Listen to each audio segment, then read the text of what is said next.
നമസ്കാരം കുട്ടികളെ. നമുക്കിന്ന് മഹാകവി കുമാരനാശാന്റെ വീണപൂവ് എന്ന മനോഹരമായൊരു കവിത പഠിക്കാം. കുമാരനാശാനെ കുറിച്ച് നിങ്ങൾ കേട്ടിട്ടില്ലേ? ആ, ആധുനിക കവിത്രയത്തിൽ ഉൾപ്പെടുന്ന കവി എൻ കുമാരനാശാനാണെന്ന് നിങ്ങൾ ചെറിയ ക്ലാസ്സിലെല്ലാം പഠിച്ചിട്ടുണ്ട്. മലയാള കവിതയുടെ കാൽപ്പനിക വസന്തത്തിന് തുടക്കം കുറിച്ച കവിയാണ് എൻ കുമാരനാശാൻ.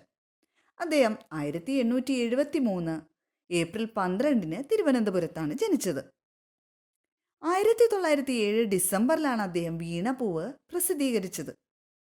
മലയാള കാവ്യാന്തരീക്ഷത്തിൽ തികച്ചും ന്യൂതനമായൊരു അനുഭവമാണ് ഈ വീണപൂവ് എന്ന ഖണ്ഡകാവ്യം. ഒരു പൂവിൻ്റെ ജനനം മുതൽ മരണം വരെയുള്ള അതിസൂക്ഷ്മമായ ഘടകങ്ങൾ അദ്ദേഹം മനോഹരമായിട്ട് ഇവിടെ ചിത്രീകരിക്കുന്നതായിട്ട് നമുക്ക് കാണാൻ സാധിക്കും. ഒരു പുഷ്പത്തിൻ്റെ ജനനം, ശൈശവം, ബാല്യം, യൗവനം, സ്നേഹബന്ധങ്ങൾ, മരണം എന്നിവയെല്ലാം പടിപടിയായിട്ട് ഇവിടെ ചിത്രീകരിച്ചിരിക്കുന്നു. ഒരു മനുഷ്യൻ്റെയും ജീവിതം ഏകദേശം ഇതുപോലെ തന്നെയല്ലേ? ഇതുപോലെ തന്നെയാണ് അദ്ദേഹം പൂവിൻ്റെ ജീവിതത്തോട് ബന്ധപ്പെട്ട് മനുഷ്യ ജീവിതവുമായി ചിത്രീകരിച്ചിരിക്കുന്നത്.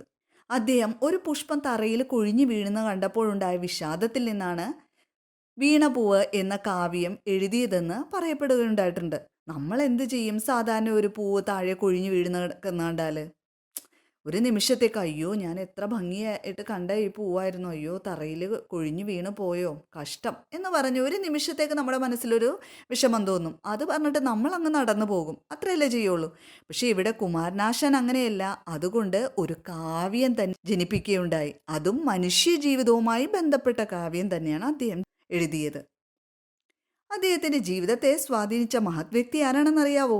ശ്രീനാരായണ ഗുരുവാണ് കുമാരനാശാനെ സ്വാധീനിച്ച മഹത് വ്യക്തി.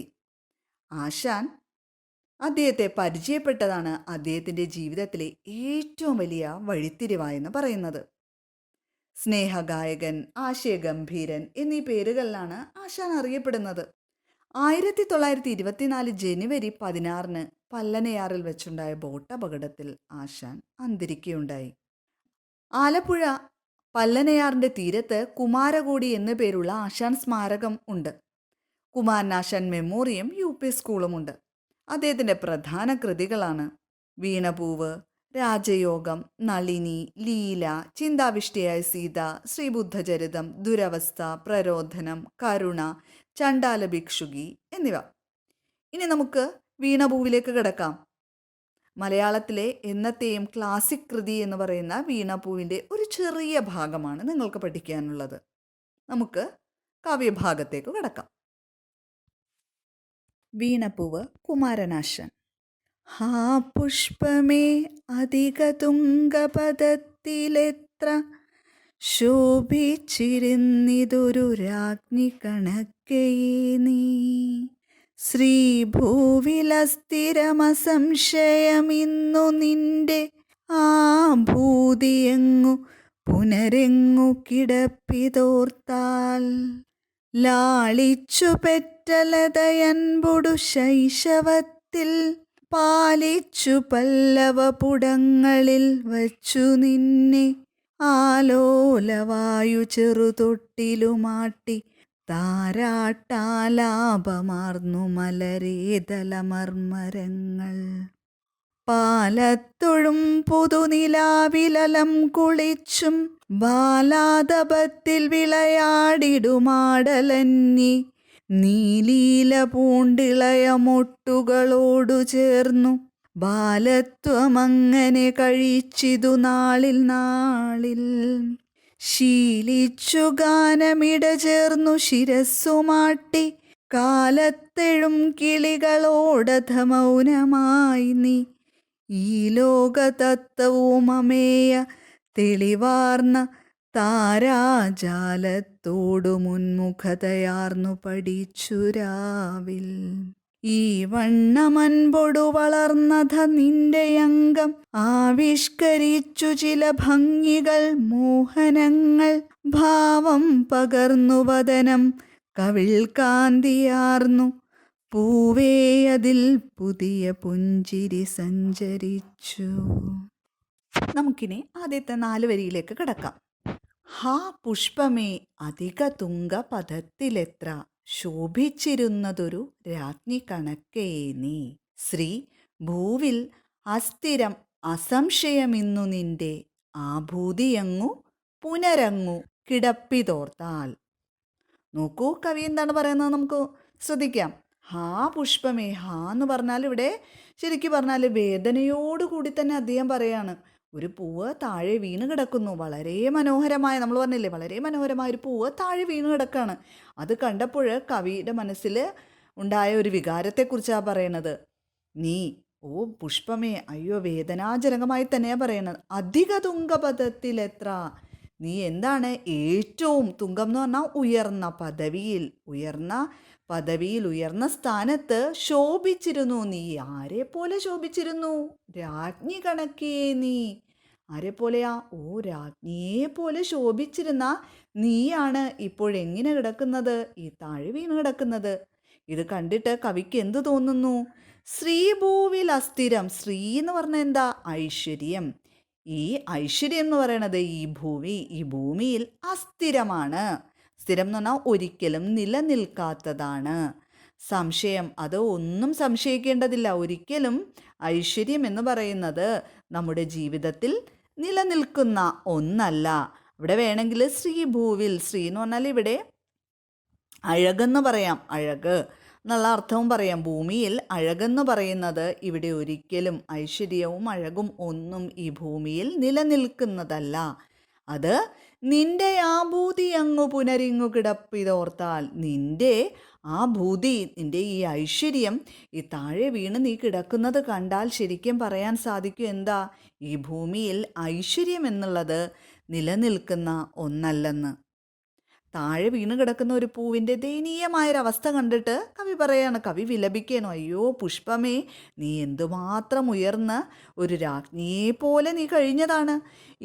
ഇതെല്ലാം ഇപ്പോൾ നിന്റെ ഈ ഭൂമിയിൽ നീ പൊഴിഞ്ഞ് വീണ് കിടക്കുന്നത് കാണുമ്പോൾ ഈ ഭൂമിയിൽ ഐശ്വര്യം സ്ഥിരമായി നിലനിൽക്കുന്നതല്ലെന്ന് മനസ്സിലാക്കാമെന്ന് കവി പറയുന്നു.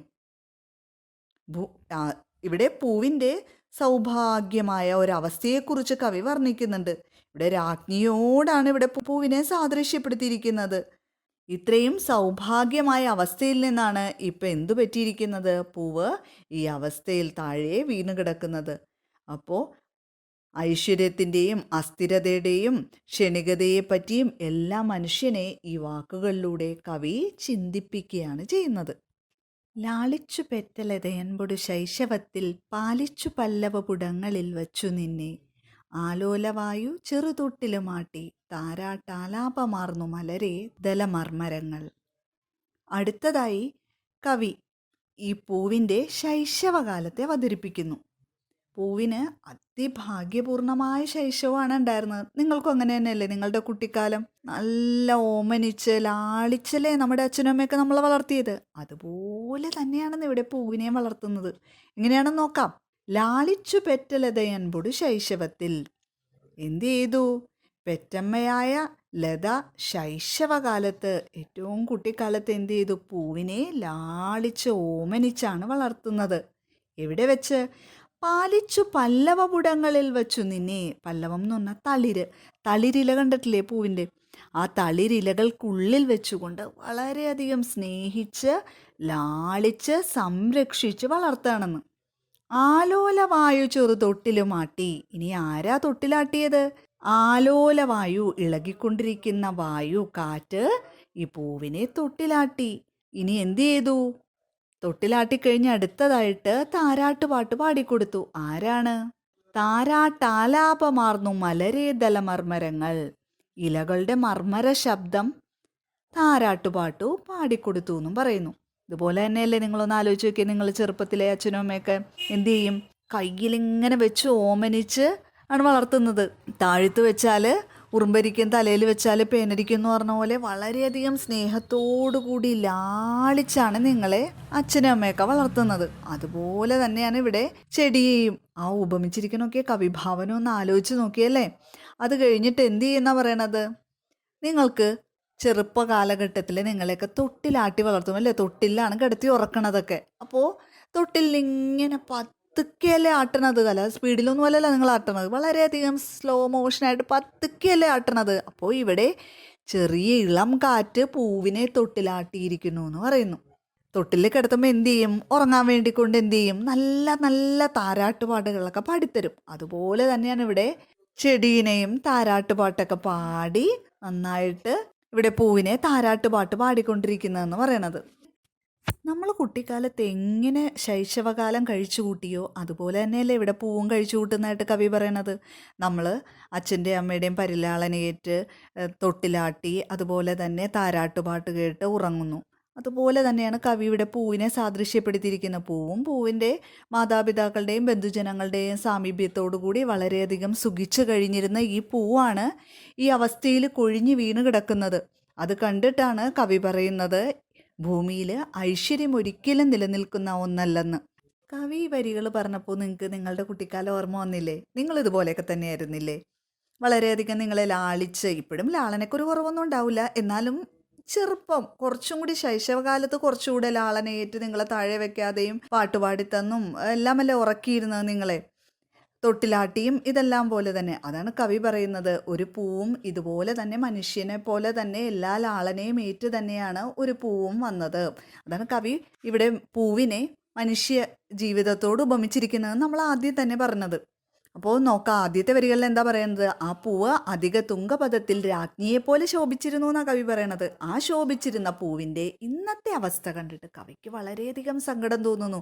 നമുക്കായാലും അങ്ങനെയല്ലേ, നമ്മൾ പറയാറില്ലേ, അയ്യോ എന്തുമാത്രം നല്ല, ചില ആളുകളെ കുറിച്ചൊക്കെ പറയുമ്പോൾ അയ്യോ എന്ത് നല്ല കാലഘട്ടമായിരുന്നു, ചെറുപ്പത്തിൽ അവൻ അങ്ങനെയായിരുന്നു, ഇപ്പോഴത്തെ അവൻ്റെ അവസ്ഥ കണ്ടാന്നൊക്കെ പറഞ്ഞിട്ട് ചിലരുടെ മരണശേഷം പറയാം, ചിലപ്പം ഐശ്വര്യം നിലനിൽക്കാത്ത ആളുകളെ കുറിച്ചൊക്കെ പറയാം. അതുപോലെ തന്നെയാണ് ഇവിടെ സംഭവിച്ചിരിക്കുന്നത്. ഇവിടെ പെറ്റമ്മ ലാളിച്ചു വളർത്തി, പല്ലവപുടങ്ങളിൽ വെച്ച് വളരെയധികം സ്നേഹിച്ചാണ് വളർത്തിയത്. ആലോലവായി ചെറുതൊട്ടിലാട്ടി, അതുപോലെ തന്നെ താരാട്ടുപാട്ട് പാടിയും ഉറക്കിയിരുന്നു. അങ്ങനെയൊരു കാലം എല്ലാവർക്കും ഉണ്ട്. പക്ഷേ ആ കാലഘട്ടം ഒന്ന് നിലനിൽക്കുന്നതല്ലെന്നാണ് കവി ഈ വീണപൂവിലൂടെ നമുക്ക് കാണിച്ചു തരുന്നത്. ഐശ്വര്യം എന്ന് പറഞ്ഞിട്ട് നമ്മൾ അഹങ്കരിച്ചിട്ട് കാര്യമൊന്നുമില്ല. എനിക്ക് അങ്ങനെ ഉണ്ടായിരുന്നു, ഇങ്ങനെ ഉണ്ടായിരുന്നു, എൻ്റെ കുട്ടിക്കാലം അത്ര മനോഹരമായിരുന്നു എന്നൊക്കെ പറഞ്ഞ് നമ്മൾ എത്ര വന്നാലും അഹങ്കരിച്ചിട്ടൊന്നും വലിയ കാര്യമൊന്നുമില്ല. ജീവിതത്തിൽ ഐശ്വര്യം അല്ലെങ്കിൽ സ്ഥിരമായിട്ട് ഒന്ന് നിലനിൽക്കുന്ന ഒന്നല്ലെന്നാണ് കവി വരികളിലൂടെ വ്യക്തമാക്കുന്നത്. നിങ്ങൾ ഇത്രയും ഭാഗം നന്നായിട്ട് വായിച്ച് മനസ്സിലാക്കിയിട്ട് വരിക കേട്ടോ കുട്ടികളെ. നന്ദി.